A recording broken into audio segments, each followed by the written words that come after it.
Bonsoir à tous, chers frères et sœurs, amis, heureux de nous retrouver ensemble ce soir pour notre réunion de découverte de l'Évangile. Nous espérons que vous allez bien ainsi que vos familles, que vous portez bien et que par la grâce de Dieu, vous continuez à marcher dans cette foi qui nous est commune. Alléluia. J'aimerais vous poser une question ce soir. Savez-vous l'une des principales raisons qui conduit à l'échec?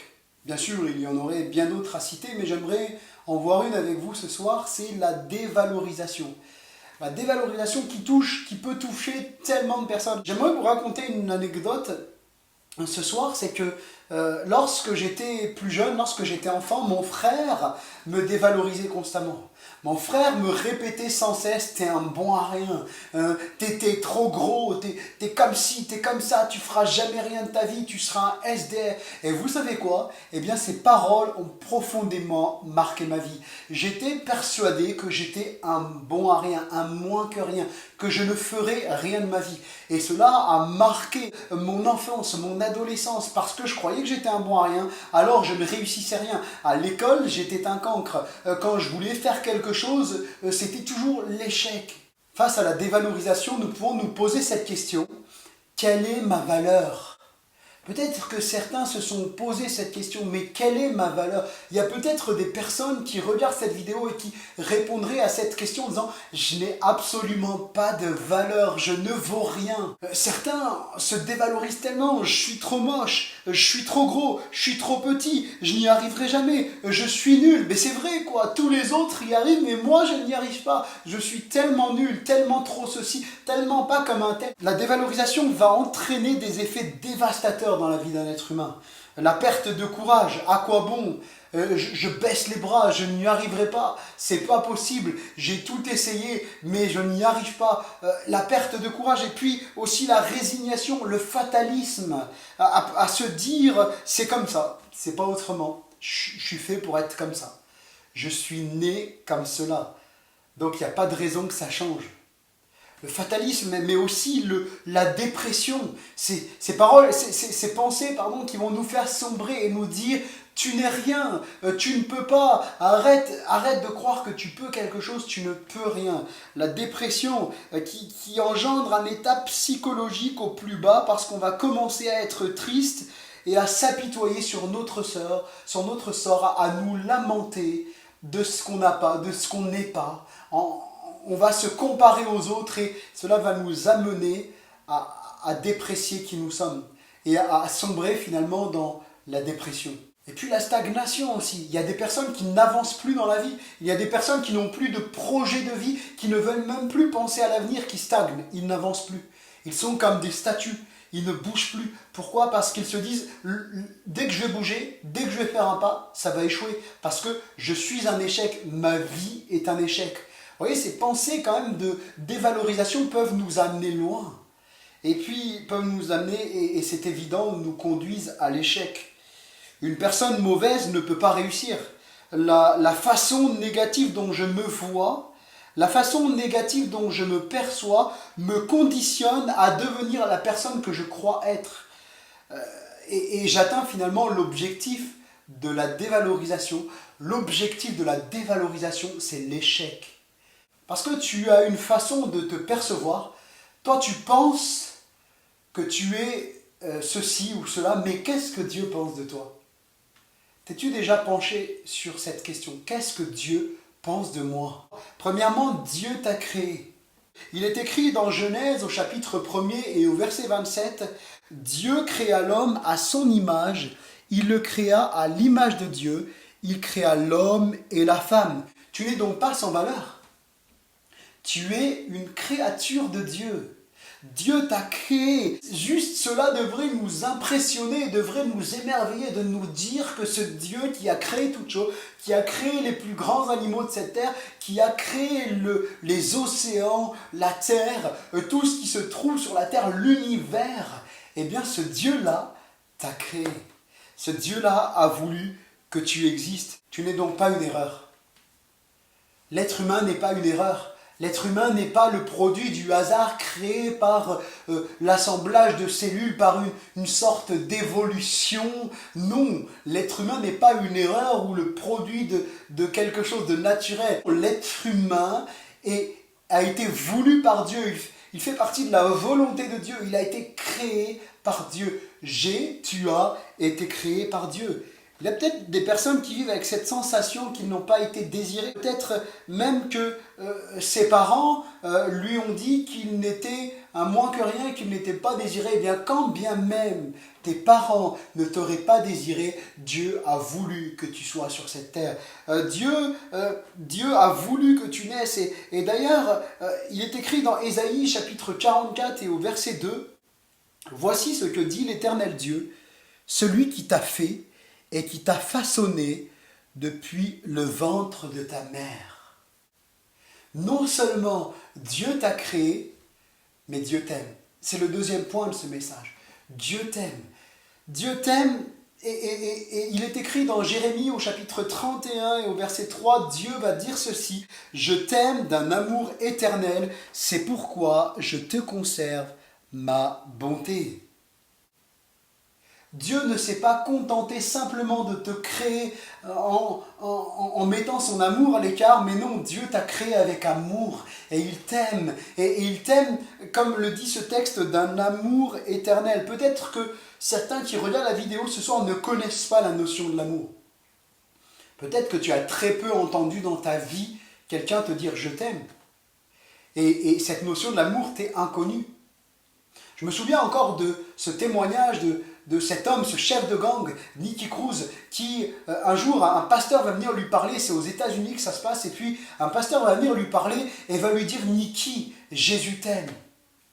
Et cet homme va rentrer dans une fureur folle, à tel point qu'il va attraper le pasteur et il va le rouer de coups. Parce que cette notion de l'amour, il ne l'avait pas connue, parce que sa mère lui disait « Tu es un fils du diable ».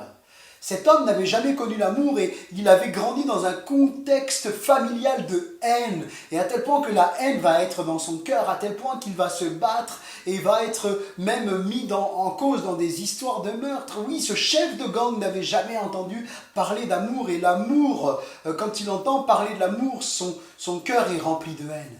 Mais un jour, cet homme va changer. Cet homme va être transformé par l'amour de Jésus-Christ. Parce que l'amour de Dieu, elle produit un changement dans nos vies. L'amour de Dieu ne nous laisse pas indifférents. Même le plus grand criminel sur cette terre, lorsqu'il est touché par l'amour de Dieu, il ne sort pas indifférent. Oui, Dieu t'aime. La Bible dit que Dieu t'a tellement aimé, que Dieu m'a tellement aimé, que Dieu a tellement aimé le monde entier, qu'il a donné son Fils unique, et nous allons y revenir tout à l'heure, qu'il a donné son Fils unique Jésus, afin que tous ceux qui croient en lui, qui croient en Jésus, ne meurent pas, mais qu'ils aient la vie éternelle. L'apôtre Jean dira de Dieu que Dieu est amour. Oui, Dieu est amour, Dieu t'aime. Il ne t'a pas simplement créé, mais il t'aime. Il t'a créé avec amour, par amour, et il voudrait partager son amour avec toi. Peut-être que quelqu'un qui écoute la vidéo ce soir ne connaît pas encore Dieu. J'aimerais te dire que Dieu t'aime et que Dieu te cherche parce que tu as de la valeur à ses yeux, tu as un prix à ses yeux. Il désire te parler ce soir. Alors oui, Dieu t'aime, oui, Dieu t'a créé, mais il y a aussi une troisième réalité qui est un peu moins belle, c'est que le péché nous a séparés de Dieu. Le péché t'a séparé de Dieu. Effectivement, nous avons tous péché. Le péché nous a salis. Le péché nous a éloignés de ce pourquoi Dieu nous a créés, c'est-à-dire vivre avec lui. Mais c'est quoi le péché? Certains peuvent se poser la question, mais très bien, pasteur, mais c'est quoi le péché? Eh bien, le péché, c'est tout simplement la nature mauvaise qui est dans le cœur de l'être humain dès sa plus tendre enfance. Et je prends souvent cet exemple qui parle à beaucoup d'entre nous. On n'a pas besoin d'apprendre à un enfant à mentir pour qu'il mente. On n'a pas besoin d'apprendre à un enfant à faire mal pour qu'il fasse mal. On n'a pas besoin d'apprendre à un enfant à tricher pour qu'il triche. Il va le faire de façon toute naturelle. Le péché est dans le cœur de l'être humain, dans la nature de l'être humain. Le mal est dans la nature de l'être humain dès son commencement. Parce qu'un jour, Adam, le premier homme, Adam, a péché. Le péché s'est répandu à toute l'humanité. Et nous sommes tous pécheurs de nature. Personne ne peut dire « moi, je suis parfait ». Je n'ai jamais fait le mal, je n'ai jamais menti. Et bien le jour où on dit qu'on n'a jamais menti, c'est notre premier mensonge. Je n'ai jamais menti, on ne peut pas. On ne peut pas se contenter de dire mais moi je n'ai jamais fait le mal parce que j'ai jamais tué, je n'ai jamais volé peut-être, je ne sais pas. On ne peut pas se limiter à quelques actions pour dire que nous sommes parfaits. Personne sur cette terre n'est parfait. Nous avons tous péché. Et c'est ce que la Bible va dire dans Romains chapitre 3 et au verset 23, que tous ont péché, tous ont fait le mal, tous ont péché et sont privés de la gloire de Dieu. Il est écrit dans Romains au chapitre 6 et au verset 23 que le salaire du péché, c'est la mort. Le salaire du péché, c'est la mort. Le péché nous a séparés de Dieu. Et le péché nous a conduits tout droit à l'enfer. Parce qu'il y a une réalité qui est là, c'est qu'après la mort, il y a autre chose. Il y a la vie éternelle, c'est-à-dire le paradis avec Dieu, dans la paix, dans la présence de Dieu, en Jésus-Christ. Et puis, il y a l'enfer. Il y a l'enfer, c'est-à-dire la mort éternelle, les tourments éternels, les souffrances éternelles. Oui, parce qu'il ne faut pas croire ceux qui nous diraient qu'on irait tous au paradis, comme le disait ce chanteur Paul Naref. Non, nous n'irons pas tous au paradis. Parce que si nous n'avons pas décidé de vivre avec Dieu sur cette terre, d'aimer Dieu, de prier Dieu, de vivre avec Dieu, pourquoi Dieu nous accepterait-il dans le paradis ? Oui, le péché nous a séparés de Dieu, le mal nous a séparés de Dieu. C'est une destinée qui change, c'est une orientation de vie qui change, parce que Dieu nous avait destinés à la vie éternelle. Dieu avait voulu que nous puissions être sauvés, que nous allions au paradis. Dieu nous avait créés pour vivre éternellement avec lui. Mais parce que nous avons péché, parce que l'être humain est pécheur, alors il est condamné à être séparé de Dieu, à la mort éternelle. C'est une destinée qui s'oriente tristement vers le mal, à cause du péché. Le péché qui a dévalorisé l'être humain, le péché qui a fait que l'être humain a perdu de sa valeur, ce que Dieu lui a donné. Dieu lui avait donné une valeur, mais en décidant de se séparer de Dieu, l'homme court à sa perte, sa valeur a été dépréciée. Effectivement, le péché a dégradé l'image de l'homme. L'homme avait été créé à l'image de Dieu, mais le péché est venu dégrader, souiller, ternir cette image de Dieu dans le cœur de l'être humain, à tel point que l'être humain est devenu un être mauvais, un être pécheur. Le péché qui demeure dans le cœur de l'être humain. Mais alors, si c'est cela, peut-être certains se diraient, mais alors, si c'est cela, pasteur, l'évangile, c'est une bien triste nouvelle.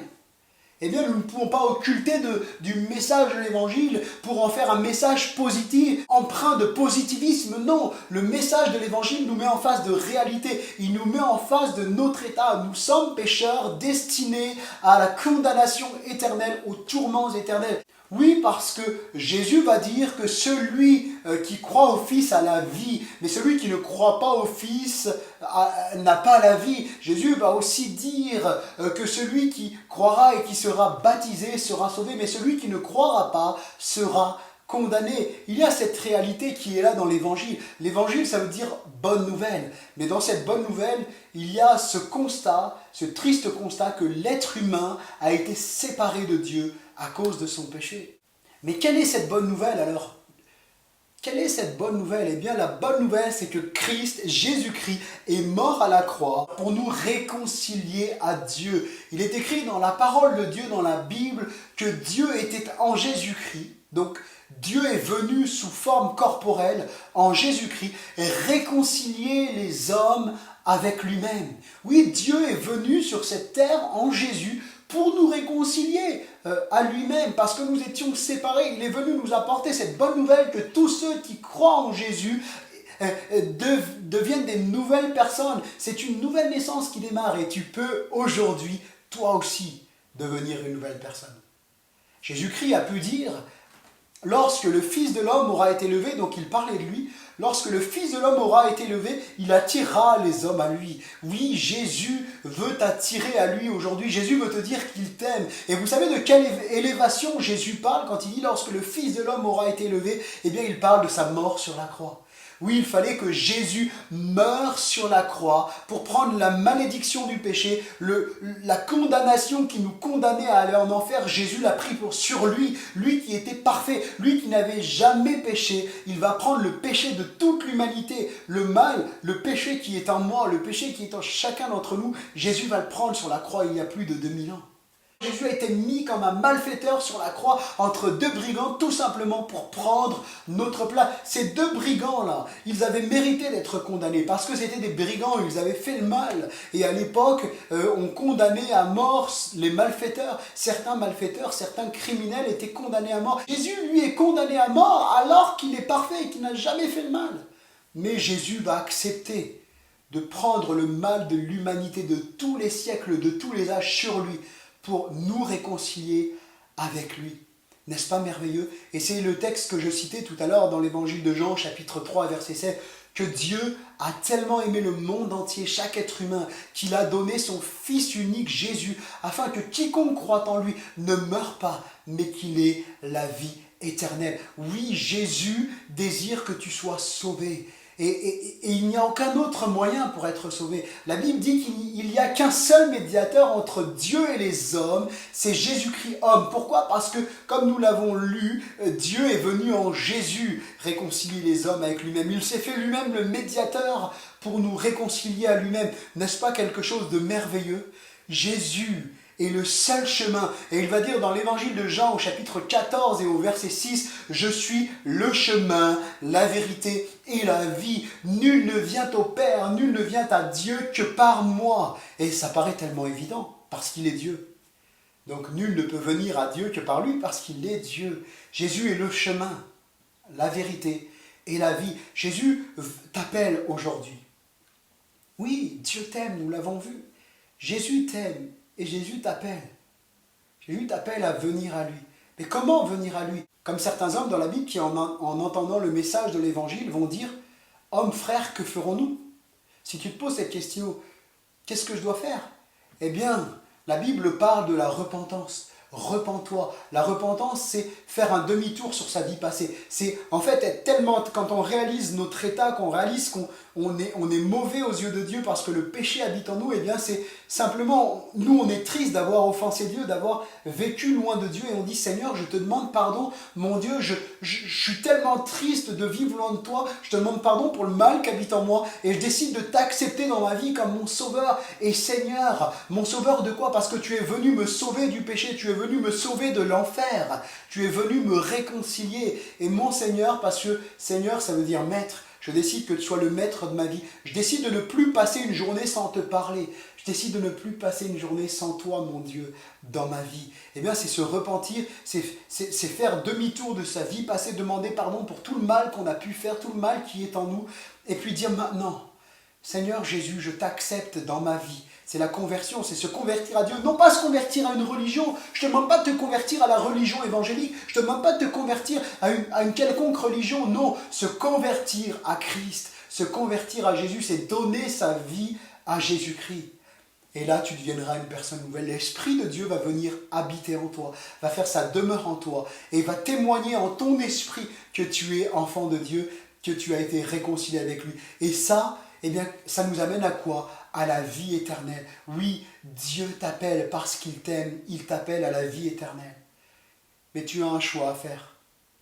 Ce soir, j'aimerais t'amener devant ce choix, j'aimerais amener peut-être quelqu'un qui regarde cette vidéo devant ce choix et te dire, que feras-tu? Qu'est-ce que tu vas faire?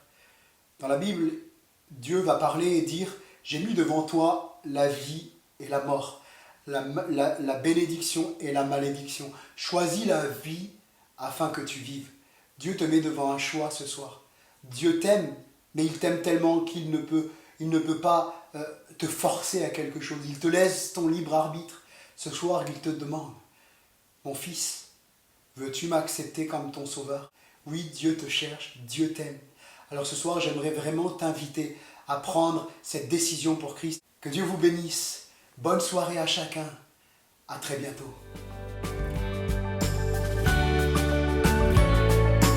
Merci à tous de nous avoir suivis. Nous vous donnons rendez-vous chaque mardi et jeudi à 19h, ainsi que le dimanche à 10h. N'hésitez pas à vous abonner à notre chaîne YouTube. Vous pouvez également nous suivre sur notre page Facebook. Pour toute question ou demande de prière, vous pouvez contacter l'équipe pastorale qui se tient à votre disposition via le site internet add-dijon.com. Que Dieu vous bénisse.